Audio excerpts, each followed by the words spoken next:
오늘 시편 119편 57절부터 72절까지의 말씀인데요. 오늘도 여러분이 한 절 한 절 천천히 읽으면서 또 깊이 묵상하는 가운데에 시인의 결단과 결심이 여러분의 결단과 결심이 되고 시인의 은혜가 저와 여러분의 은혜가 되기를 바랍니다.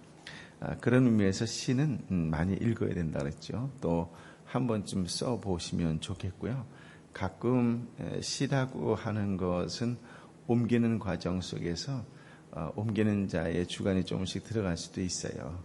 그런 의미에서도 영어로도 한번 읽어보시면서 이것은 간구하는 기도라기보다는 결단하는 기도였고 또 어떻게 보면 이미 받은 기도였구나, 이렇게 뉘앙스를 좀 더 이렇게 쉽게 또는 더 폭넓게 받아들일 수가 있어요. 그런 의미에서 이렇게 다양한 방법으로 읽어보는 것은 참 유익하다, 그렇게 이야기할 수가 있습니다. 제일 좋은 것은 써보는 것이고, 쓰는 가운데 이 구절은 꼭 마음에 새겼으면 좋겠다, 이 좋은 말씀을 내가 가까이 있는 사람에게 하면 좋으면 좋겠다라고 가능하면 따뜻한 말씀을 주어야지, 그렇게 해라, 하지 마라, 이런 율법적인 말씀을 주면 오히려 받는 사람이 부담이 될 수가 있어요. 시는 마음의 터치가 핵심이 아니겠어요? 그런 의미에서 율법보다는 이렇게 따뜻한 복음의 말씀을 주는 것을 통하여, 물론 율법이 나쁘다는 건 아니죠. 그런 걸 통해서 서로가 위로가 되고 은혜 받는 그런 시가 되었으면 좋겠다라고 생각되어집니다. 성도에게 있어서 하나님은 인생의 전부이다, 이렇게 이야기할 수가 있죠. 특별히 시편 119편의 저자인 경우에는 그 부분이 아주 두드러진 표현으로 나오고 있습니다. 성도에게 하나님은 인생의 전부이다. 세상 사람들은 자신의 생각과 판단에 의지해 인생을 살아갑니다.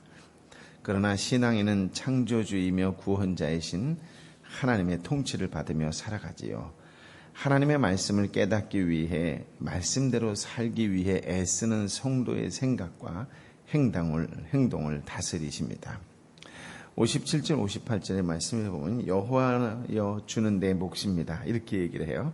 이 몫이라는 단어를 썼다라고 하는 것은 아마도 레위인이나 제사장이나 이런 사람들이 주로 썼을 거예요. 이것은 제사장의 몫이다, 뭐 이런 레위인의 몫이다, 이런 표현을 우리가 레위기를 통해서 많이 확인했죠. 그러나 이제 예수 그리스도를 믿는 사람들에게 있어서는 이제는 이것은 그리스도인의 몫이다, 이렇게도 표현할 수 있습니다.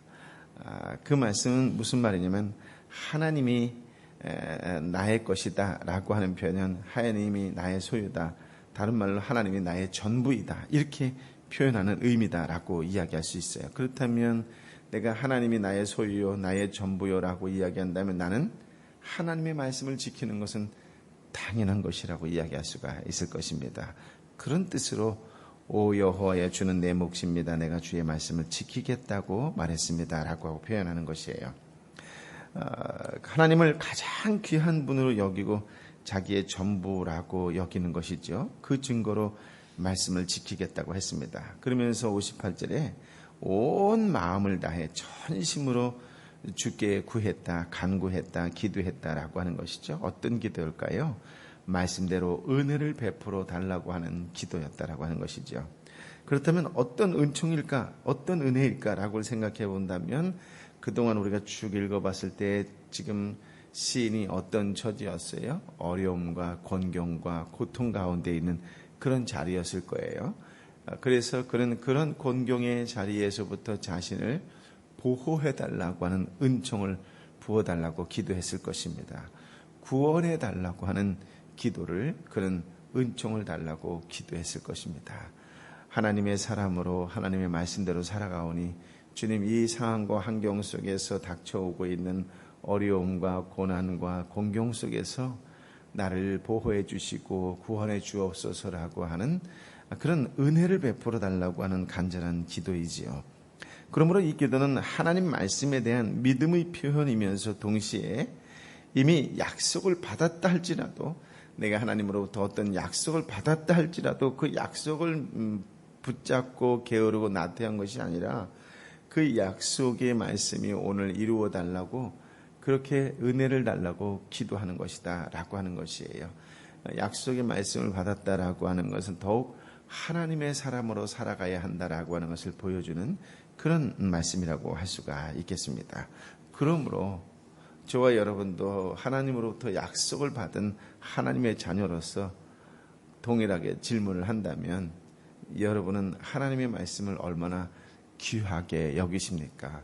혹은 하나님의 말씀을 가볍게 여기지는 않습니까? 라고 질문할 수가 있는 것이지요. 하나님, 내 삶의 전부는 하나님께 있습니다. 주께서 주시는 말씀을 온전히 제 삶을 통해서 이루어지기를 원합니다. 그러므로 주님의 말씀이 내 삶의 전부입니다. 오늘 어떤 상황과 환경 속에서도 하나님께서 주시는 말씀으로 하나님이라면 어떻게 하셨을까? 예수님이라면 어떻게 하셨을까라고 하는 그 하나님 중심의 삶을 살겠습니다라고 고백하는 삶이 바로 저와 여러분의 순종하는 삶이 되어야 될 줄 믿습니다. 59절부터 62절의 말씀을 보면, 내가 행위를 깊이 생각하고는 주의 교훈으로 내 발걸음을 돌렸습니다. 내가 주의 계명을 지키는데 신속하고 지체하지 않았습니다 라고 이야기를 하지요. 먼저 59절 60절의 말씀은 지금까지 자신의 행위를 돌아보면서 항상 하나님의 말씀으로 자신의 발길을 돌렸다라고 고백하는 거예요. 내 삶의 중심이신 말씀대로 사는 것이 아니라고 한다면 방향을 돌렸다는 거예요. 방향을 돌렸다라고 하는 건 다른 말로 회개했다라고 하는 말이겠죠. 방향을 돌렸다라고 하는 것은 내 마음이 하나님의 마음이 아니라고 한다면 기꺼이 그것을 돌렸다라고 하는 것이에요. 이것이 믿음의 사람에 있어서 가장 기본적이지만 가장 위대한 것이라고 말씀드릴 수가 있습니다. 여러분, 방향을 튼다는 것이 결코 쉽지가 않아요. 발길을 돌리는 게 결코 쉽지가 않아요. 왜냐하면 방향을 돌렸다, 발길을 돌렸다라고 하는 것은 내 고집을 내려놨다라고 하는 거예요. 내 생각을 내려놨다라고 하는 거예요. 내 주장을 내려놨다라고 하는 거예요. 하나님이 맞습니다. 하나님이 옳습니다. 하나님 뜻대로 하겠습니다라고 하는 것이에요. 예수 믿는 것은 이런 방향을 틀고 발걸음을 돌리는 것이라고 이야기할 수가 있어요. 그래서 우리가 예수를 믿는 거예요. 그럴 때에 우리가 한 걸음 한 걸음 하나님과 앞으로 가까이 가게 되고 예수님이 가신 그 길을 가게 되고 성령의 성품을 닮아가게 된다라고 하는 것이에요.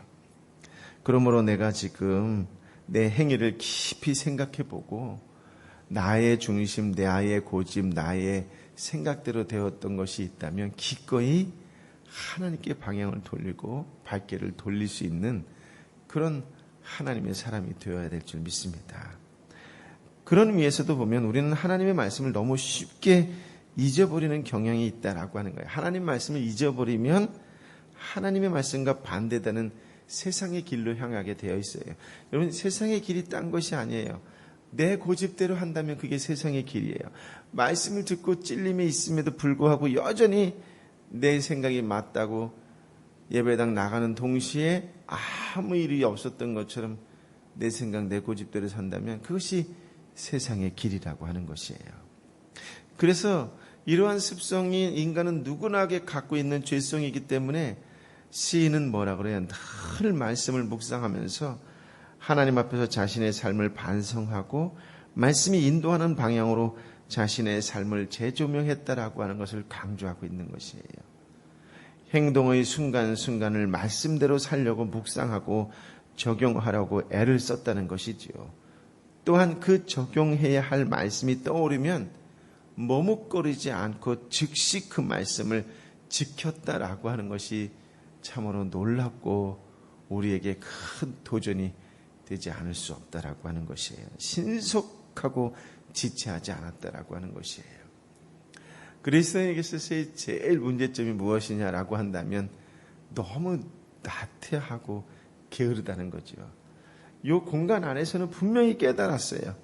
분명히 말씀을 들을 때는 알고 깨달았다고 해요. 근데 중요한 건 그 다음에 이어지지 않으니까 여전히 과거의 습관대로 게으르고 나태하고 고집 피우고 자기 생각이 맞다고 주장해서 힘들게 하고 주변 어렵게 하고, 그리고 사람들 만날 때는 아닌 척하면서 웃고 친절한 척하고, 그러나 속은 여전히 고집스럽고, 이것이 우리 한 사람 한 사람의 모습이라고 한다면, 오늘 시인이 고백하는 이 말씀은 시인의 말이 아니라 하나님께서 우리에게 주시는 생명의 말씀이라고 하는 것이에요. 이 말씀이 저와 여러분에게 터치가 되기를 예수님의 이름으로 축복합니다.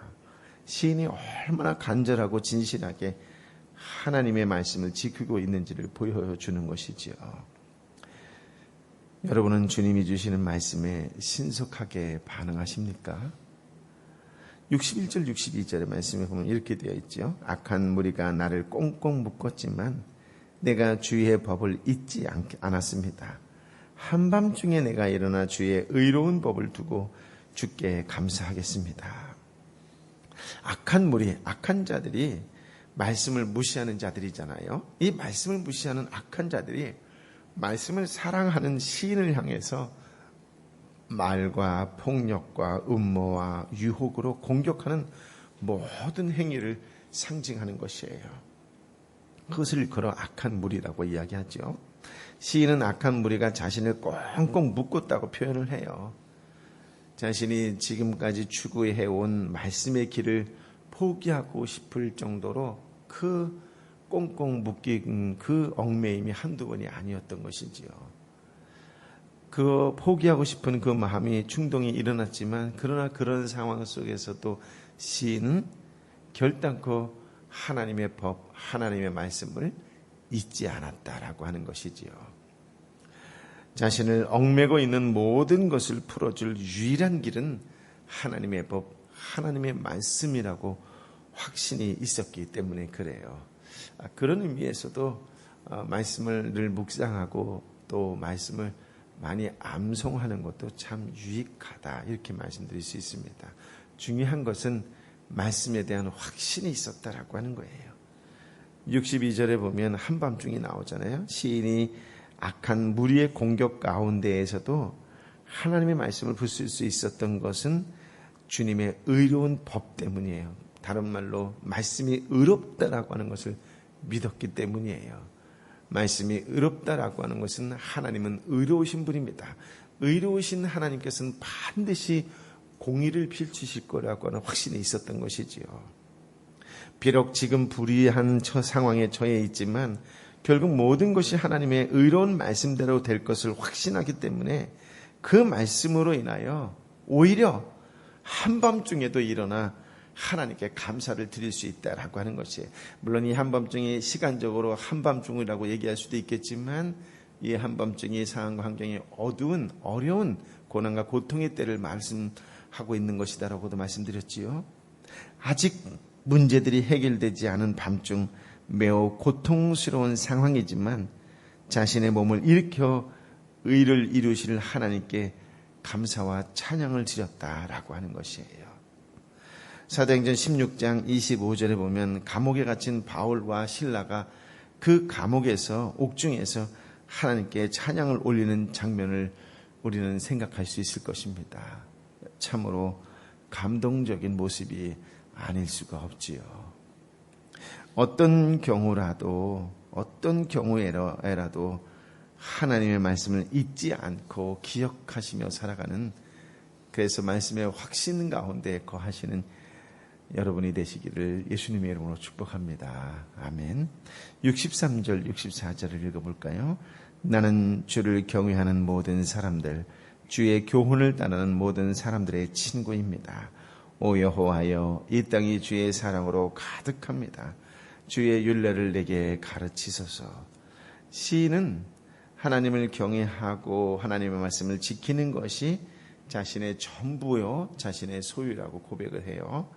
인생의 목적이며 가치이며 만족이며 기쁨이며 행복이라고 이야기를 합니다. 그런 가치관을 가지고 살아가기 때문에, 또한 그런 가치관을 가진 사람을 만나면 누구나 다 친구라고 이야기를 하는 거예요. 참으로 놀랍지요. 여러분은 어떤 사람이 친구예요? 여러분의 마음에 맞는 사람이 친구예요? 여러분에게 잘해주는 사람이 친구예요? 아니에요. 시인은 하나님을 경외하는 사람, 하나님의 말씀을 잘 따르는 사람, 그 사람들과 늘 친구라고 이야기를 해요. 예수님은 우리에게 뭐라고 말씀하셨어요? 우리에게 친구가 되어주시기 위해서 이 땅에 오셨고 그 친구를 위하여 목숨을 버리는 것만큼 귀한 것은 없다고 말씀해 주셨어요. 그리스도인에게 있어서의 친구의 개념은 세상이 말하는 친구의 개념하고 다르다는 것이지요. 시인은 누구라도 하나님의 말씀에 순종하는 자들이라면 그들과 손을 잡고 그들을 돕고 그들과 함께 하나님을 경배하고자 했다라고 하는 것이에요. 64절에 보면 이 땅의 주의 사랑으로 가득하다라고 표현을 해요. 다른 말로 이 땅의 주인은 누구다? 하나님이시다라고 하는 거예요. 곧 하나님은 창조주이십니다라고 하는 고백이에요.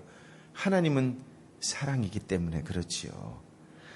자신의 전부이신 하나님의 사랑으로 시인의 생명을 보존하실 수 있을 뿐만 아니라 그에게 약속하시는 모든 복과 은혜를 베푸실 분이시지요. 그래서 시인은 하나님의 사랑을 담고 있는 주의 율례를, 주의 말씀을 가르쳐달라고 간구한 것이에요. 만약 시인이 또 저와 여러분이 주님의 율례를, 주님의 말씀을 배우면 배울수록 깨닫을 수 있는 한 가지가 있다면 무엇이라고요? 하나님은 사랑이시다라고 하는 거예요. 하나님의 말씀을 배우면 배울수록 주님의 사랑을 더 깊이 체험하고 깨닫는 것이에요. 여러분, 하나님의 말씀을 배운다고 여기저기 돌아다니는데 지식만 쌓였어요. 그리고 배웠는데 그 사람을 통해서 하나님의 사랑을 전해지지가 않아요. 지식은 풍성한 것 같은데 마음이 따뜻한 것 같지가 않아요. 지식은 풍성한데 뭔지 모르지만 함께 있으면 불편해요. 왜 배워요? 여러분, 우리가 오늘부터 강의가 시작되지만 저는 이해가 안 되는 것 중에 하나가 있다면 그것이 무엇이냐면 양으로 승부 걸지 마세요. 양으로. 여러분, 성경 난 제일 싫어하는 게 뭐냐면 성경 요약해서 보기. 성경 이렇게 하면 보인다. 이 녹음만 안 되면 원색적인 용어가 나갈 텐데 여러분, 제가 하라는 대로 해보세요. 여러분이 오늘 설교 듣고 노트를 펴서 한 절 한 절 읽으면서 제가 말한 걸 써보세요. 성령의 터치로 전기가 오지 않으면 그건 기적이에요. 그건 기적입니다. 여러분, 주일 설교 듣고 녹음된 걸 놓고 말씀 옆에다 놓고 한 절 한 절 써보세요. 수요 설교 듣고 옆에다 말씀 놓고 한 절 한 절 써보세요. 여러분, 이것만 해도 여러분 아마 숨 막혀 죽을 거예요. 말씀에 생명이 있는 거고 말씀에 능력이 있는 거지 다른 것에 있지 않아요. 여러분, 말씀은 역사적 사실에 초점이 있는 것이 아니라 말씀은 설교예요. 설교이기 때문에 같은 말씀인데 보는 방향에 따라서 강조점이 달라요. 제가 강조하는 게 있고 우리 전도사님, 목사님이 강조하는 게 있어요. 달라요. 다르다라고 하는 건 틀린 게 아니라 다양하다는 거예요. 여러분, 매일 설교 말씀, 새벽 설교 갖고 옆에다가 써가면서 보고, 수요가 설교 옆에 써가면서 보고, 주일 설교 옆에 써가면서 기록하면서 묵상한다면 이것만 해도 하루 시간이 그렇게 넉넉하지 않을걸요? 그런데 어딜 돌아다녀? 응?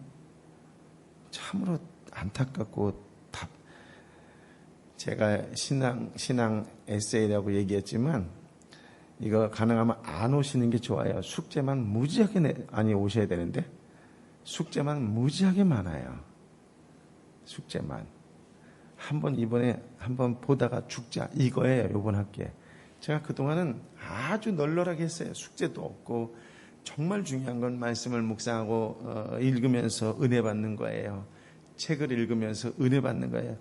여러분, 책을 읽고 지식을 쌓는 사람 치고서 제대로 되는 사람이 없어요. 성경을 읽고서 은혜 받은 사람이 하나님의 역사에 동참한 사람이지 성경을 읽고 지식이 풍성한 사람이 하나님의 역사에 동참한 사람이 없어요. 여러분, 인류 역사 가운데, 성경의 히스토리 가운데에 한 명도 없어요. 은혜 받은 사람의 기록이에요. 지식적으로 성경을 많이 하는 거 아무런 역사를 일으키지 않아요. 단 한 구절의 말씀이 하나님이 나에게 주셨구나 하고 부들부들 떨면서 붙들고 살아가는 그 사람이 하나님의 역사를 일군 사람이에요. 이래도 돌아다니다 걸리면 죄송합니다. 주의 은혜로 살릴 겁니다. 여러분, 하나님의 말씀을 날마다 배우고 그 말씀으로 자신을 돌아보며 교정하고 새 힘을 받는 인생의 앞날은 밝을 수밖에 없어요. 말씀 앞에 무릎 꿇고 배우기를 갈망하며 겸손히 나아가는 말씀의 사람이 되시기를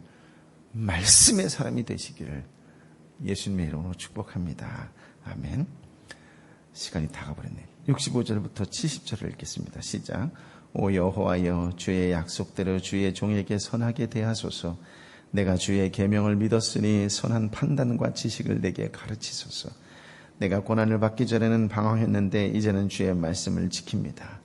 주는 선하시고 주께서 하시는 일도 선합니다. 주의 율례를 내게 가르치소서. 교만한 사람들이 나에 대한 거짓말을 꾸며댔지만 나는 온 마음을 다해 주의 교훈을 지키겠습니다. 그들의 심장은 기름만 끼어 있지만 나는 주의 법을 기뻐하고 있습니다. 하나님은 언제나 약속을 신실히 지키시는 신실한 분이세요. 말씀에 순종하는 종에게 선하게 대하는 것은 당연한 것입니다. 하나님을 경외하고 말씀을 지키는 자에게 복을 주시겠다고 약속하신 분이 하나님이세요. 하나님의 계명을, 하나님의 말씀을 믿고 의지하는 시인은 그 말씀을 더욱 잘 지킬 수 있도록 하나님이 자신에게 선한 판단과 지식을 가르쳐 주기를 기도하고 있는 것이지요. 하나님과의 깊은 교제 가운데서 얻게 되는 참된 분별력과 지식을 통해 더욱더 말씀을 잘 지키는 삶을 살기를 열망하고 있는 것이에요. 말씀을 공부하는 이유가 뭐예요? 더욱더 말씀을 잘 지키기 위해서 말씀을 공부하는 거예요. 하나님 나에게 판단력, 분별력, 통찰력을 주옵소서. 왜? 말씀을 더욱 잘 지키기 위해서예요. 그것이 핵심이에요. 말씀을 더욱 잘 지킨다는 것은 말씀의 사람으로 성장하고 성숙되어져 간다라고 하는 것이에요. 말씀을 통해 분별력과 지식을 가짐으로 하나님 앞에 합당하게 살아가려고는 의지를 나타내고 있는 것이에요. 왜 공부하는지가 분명한 것이에요. 어디에 가치가 있고 어디에 의미가 있는지를 명확하게 알고 공부하고 있는 것이에요. 여러분은 도대체 성경 공부하려고 하는 이유가 도대체 뭐냐고요? 오늘 시인은 하나님 앞에 합당하게 살려는 그 의지 때문에 그렇다라고 하는 것이에요. 시인도 한때 분별력과 지식이 없어서 실수하고 고난을 받았어요. 그러나 큰 어려움을 주었던 고난은 이제 하나님의 말씀을 지킬 수 있게 하는 원동력이 되었다라고 하는 거예요. 왜냐하면 그 고난은 이제 하나님이 주시는 연단이었구나라고 하는 깨달음을 얻었기 때문에 그랬습니다. 그래요. 고난은 높아진 마음을 겸손하게 만드는 특효약입니다. 고난받기 전에는 불순종하던 자가 고난을 통해 주님의 말씀을 지키게 된 것이에요. 하나님의 선하심을 믿는 자에게는 삶의 모든 순간이 성장의 과정이며 하나님께 감사드릴 제목이 된다고 배울 수 있습니다. 시인은 선하신 하나님, 선을 행하시는 하나님을 간절히 바라보면서 그분의 선하심을 배우기를 원합니다. 69절에 보면 하나님의 말씀을 버리고 자신의 꾀를 의지하는 교만한 자들이 거짓말로 시인을 중상모략했지만 시인은 흔들리지 않고 온 마음으로 하나님의 교훈을, 하나님의 말씀을 지킨다고 고백을 합니다. 교만한 악인의 계획은 일시적으로 성공하는 것처럼 보입니다. 그렇기 때문에 그들은 더욱더 자신들이 악에 치닫히고 하나님의 말씀에 둔감해지는 것이지요. 하지만 시인은 주님의 법에, 주님의 말씀에 민감하고 그것을 기뻐합니다. 71절에 내가 고난을 받는 것이 내게는 잘된 일입니다. 이는 내가 주의 율례를 배우게 되기 때문입니다. 고난을 당한 것조차 시인에게는, 아니 성도에게는 유익합니다.